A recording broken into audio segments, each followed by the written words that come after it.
kumusta lang po yung previous awarding? Pwede bang malaman namin yung nangyari last year? Because last year po mga kapatid, bumisita rin po sila sa ating studio para nga po manawagan ng mga nominations. If ever you have an idea in mind kung sino ba mga pwedeng ma-nominate at baka manalo sa St. Teresa of Calcutta Award. Thank you po. First of all, thanks for having us again, Sir Mon. For last year, marami po kami natanggap. So about mga around 40 plus nominees around the Philippines. It means mga nasa, kumbaga, mahigit 40 or 40 people ang tumutulong sa kanilang mga kapwa. Sige nga, sir, please, tell us more. Tapos, nag-shortlist po kami about 18. That's yung po yung pinaresent namin sa Yushchenko Foundation Board. And then finally, we have one winner after the deliberation. Wow. Who happens to be? Teresita Silva. She's 92 years, well, 93 now. 93 now. Okay. 60 years of service. No? So basically, ang ano niya po is nag-ano po siya ng mga homeless youth sa Manila. Galing naman. Nakaka-inspire, no? Mga bagay na pwedeng tularan ng ating mga kababayan sa kanilang simple things. Kahit simple things siguro, di ba? Pwede. In a way. Pero ayan, baka sa Sir Vion, baka you have an idea, you can share with us ano naman ang aasahan natin this year. Meron bang theme or specific na hinahanap po kahit papano ang St. Teresa of Calcutta Awards ngayong taon para nga sa mananalo or mapipili po ninyo dyan? This year po, ang team namin ay Elevating Lives Through Selfless Service. So si JCI Manila po, katuwang ang Alfonso Yushchenko Foundation.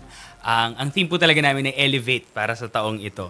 Ang hinahanap namin ganun pa rin. Again, 25 years na continued service sa mga Pilipino, underprivileged Filipinos. So, the poor, the sick, the dying.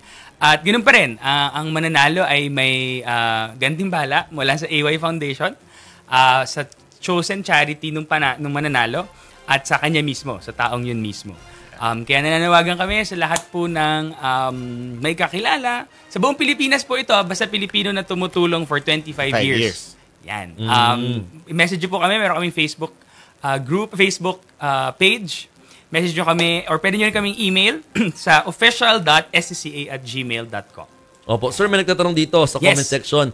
Ano daw po yung charity ng previous winner ni Ma'am Teresita Silva? Meron po siyang tatlo eh. So, one is yung Child Hope. Child Hope? Child Hope. Siya po yung kanyang... sa mga bata talaga palang ano niya, no? Ang kanyang pinaka-beneficiary. Okay, anyway, naku, mukhang nasa magazine na si Ma'am Teresita Silva. 93 ngayon, mga kapatid, no? For 60 years, you're mentioning, she's been helping people, no? Especially 12,000 especially kids. Youth po yung natulungan niya. Tapos, ang tanong po, bakit required or part ng requirements yung 25 years dapat na pagsaserbisyo? Ano pong ini-imply ba natin dito? Well, first po, I think yung inaano is that continuity nung nung service. So it's like we're mimicking yung ano ng life ni Saint Teresa. Saint Teresa, oo nga, no? O parang the whole life of Saint Teresa, di ba? Talagang inilaan niya sa pagtulong sa kapwa. Pang ilang taon na po ito ng St. Teresa of Calcutta Awards? Ngayon po ay 41st na. Wow! Grabe mga kapatid, no? So, 41 years of continuously inspiring people na baka kayang tularan, yung mga nananalo, napipili, no, sa ganitong klaseng gawain. Pero, paano lang po nyo bini-verify? Kasi you're mentioning, you are shortlist nyo po yan. Kasi yung iba, aminin natin, may mga taong ayaw naman sinasabi na tumutulong sila. Ayaw nang pinapaalam na sila'y nagkakawang gawa. So, how are you verifying this information? Yan. So, marami po kami ginagawa. So, pag hanggang sa makakaya namin, pinupuntahan namin, kinakausap namin yung mga nominees. Meron po kami mga hinihinging testimonies, interviews, humihingi kami ng mga pictures. Yung sa last year, actually maganda sa kanya, marami na rin siyang ibang naging recognition. Yun. Marami rin po kami, hindi lang po kami yung committee ng award na ito this year sa JCI Manila. Marami rin po kami. So, yung mga committee namin, sila mismo yung naghahanap ng tao. Maganda, makwento yung last year. Just to add, sige, sir. Kasi last year, we have a nominee from Palawan. Tapos, syempre, pag tumutulong ka, wala ka namang mga normally documentation. So we did our documentation for ourselves. So talaga pong tinutukan namin siya at naghanap kami ng paraan para maghanap ng mga tao at the same time magte-test testimony yung mga services na ginawa niya throughout. And that's how we prove or we verify yung years of service niya po. Tama naman. No? Pero, kumbaga, pwede mag-nominate na, for example, ako, ibang tao yung nominate ko. Pwede rin yun. Pwede po. Pwede pwede rin, yun nga, vice versa. Pwede rin naman ako, feeling ko, ay pwede rin po. Pasok sa qualifications. Pwede rin. Both pwede ways. Rin po. Yes. Pwede po, no?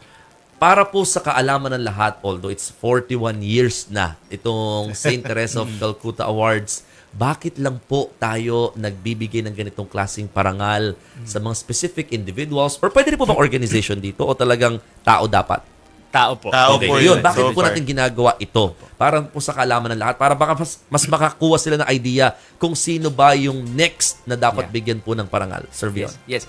Ang intention po talaga ay matulungan pa yung foundation na yon at yung tao yun. Mapagpatuloy niya yung ginagawa niyang advocacy at mission. Kaya po may gantimpala mula sa AY Foundation. Kasi gusto natin ma-inspire pa at makita ng maraming Pilipino na, madami palang tumutulong, no? So, mas makilala pa sila at yun nga, mapagpatuloy nila yung ginagawa nila. Nice. Yun nga, may nagtatanong, so isang tao lang po pala, taon-taon? Opo, isang tao lang, taon-taon. May isang taon po na I think kinombine nila yung dalawa kasi pandemic. Okay. So there was just one time lang nangyari na naging dalawa yung winner. So mahigpit pa lang screening kasi isa lang palang mananalo. Yes, every year. Every year. Yung screening process talaga it takes a while and that's our role sa JCI Manila to make sure yung to get more nominees. If you don't mind, can we say kung magkano po yung mapupunta sa chosen charity at saka sa individual? So, 500,000 po for the chosen charity and then 500,000 for the individual. Yes. So, a total of 1 million. 1 million pesos pala ito. Nako, grabe. Pero, ito, naisip lang namin, what pushes you para tuloy-tuloy pa rin pong gawin itong St. Teresa of Calcutta Award? It's been 41 years now, no? Yes. Near na kayo, near golden na kayo, di ba? Malapit na mag-golden year. Pero bakit tinutuloy-tuloy nyo pa rin ito? Kami po talagang, yun nga, nakaka-inspire makita yung kwento ng sobrang daming Pilipinong tumutulong. Ito lang po, recently, a few months ago, nagpunta kami mismo dun sa Missionaries of Charity, yung pong mga madre na kasama ni Mother Teresa. Meron po silang community sa Tayuman, Manila. So, pwede rin po kayong tumulong dun. Sila po, sabi namin, sino pong nagdo-donate dito? Ganyan, paano po yung mga pang-araw-araw nila? Sabi nila, talagang divine providence lang, talagang dumadating lang at sobra pa. So, makikita mong nakaka-inspire. Talagang tinutulungan nila, bata, matanda. So, alam namin na maraming pang ganun sa Pilipinas. Kaya magandang ma-recognize po sila at yun nga, mapagpatuloy pag yung ginagawa pa nila. And just to add on that, yes, also, Sir Mono, it's our legacy project, JCI Manila. No? For 41st year na namin ngayon.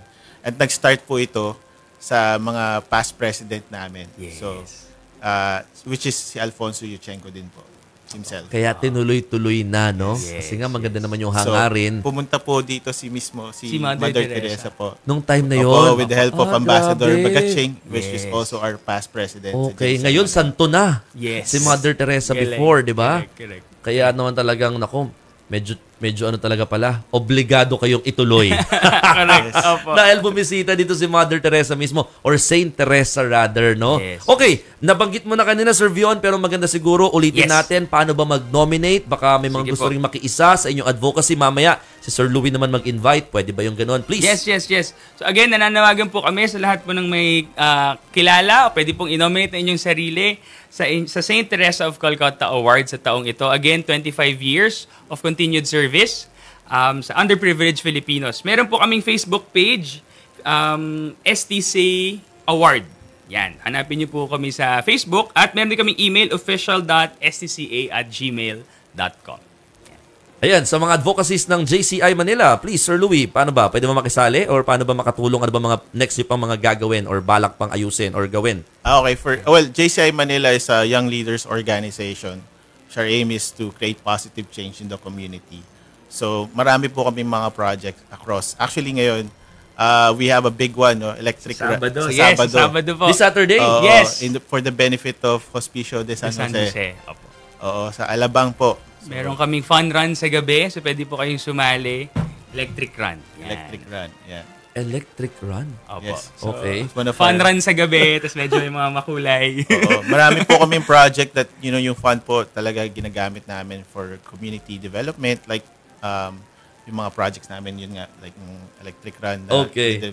And then we have government, we have environment. No? So, those are a lot of arrays of projects for JCI Manila po. So, we do encourage you to do help us and promote our projects. No? Yes. Yan, hanapin nyo rin, no? JCI Manila. Pero ito, mga kapatid, talagang tulungan natin sila na makahanap po. The whole country po ito, no? Nationwide po, hindi lang exclusive sa Metro Manila. Kahit po mga nasa Mindanao, Visayas, or Northern Luzon, pwede pong sumali at mag-nominate. At i-nominate ang inyong mga sarili. Ikutin nyo po, kapasok kayo sa mga requirements na binabanggit po para dito sa STCA or yung Saint Teresa of Calcutta Award 2024.